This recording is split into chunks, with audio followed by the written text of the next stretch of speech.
Всем добрый день! И сегодня я бы хотела осветить немного тему проявления различных масок болезней у детей.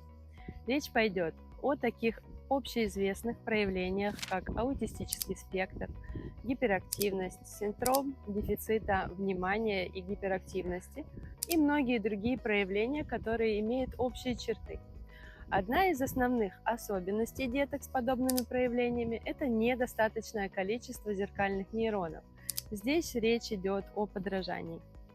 Так мы видим, что ребенок не перенимает опыт и не присваивает его себе. Причин тут много, но есть одна характерная и основная. Сенсорная система такого ребенка находится в постоянном поиске. От этого идет перегрузка в центральной нервной системе.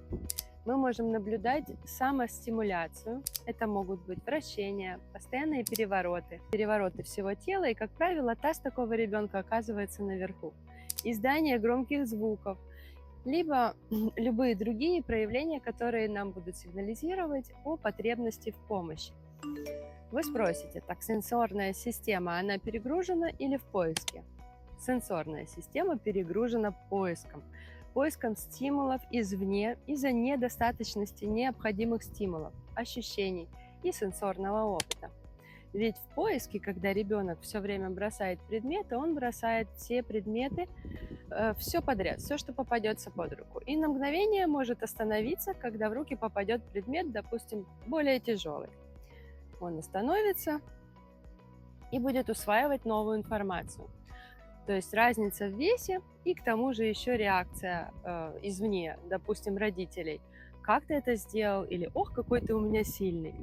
Подобным образом ребенок работает над своей проприоцептивной системой, тактильной и гравитационной.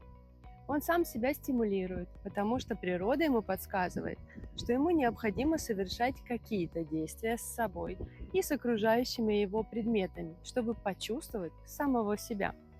Сильный детский крик насыщает детей чувством. Сила звука, проходящая так глубоко, чтобы почувствовать даже свои надкостницы. Ведь именно они проведут звук по всей нервной системе через костную ткань. Такой ребенок не понимает, с какой силой ему необходимо обращаться с предметом, с какой силой надавливать на карандаш или ручку, когда он рисует. Он может ударять кого-то или может сам ударяться постоянно, не потому, что он хочет или сделать кому-то больно, а потому что он не знает, как управлять своим телом. У него отсутствует чувство и переключение от базового движения к намеренному. То есть база взять в руки и намерение поместить предмет в другое место. Контролировать свои движения и действия такому ребенку сложно. А значит, и эмоции будут неконтролируемые. И выглядеть они будут как агрессия, либо импульсивность, гиперактивность, проявляться может лень, беспокойство, страх и так далее. Все эти проявления являются причиной несформированности у детей. И как часто мы видим маску болезни. Почему маску? Потому что за ней мы имеем у каждого ребенка программы, заложенные на генетическом уровне и на уровне первичных движений.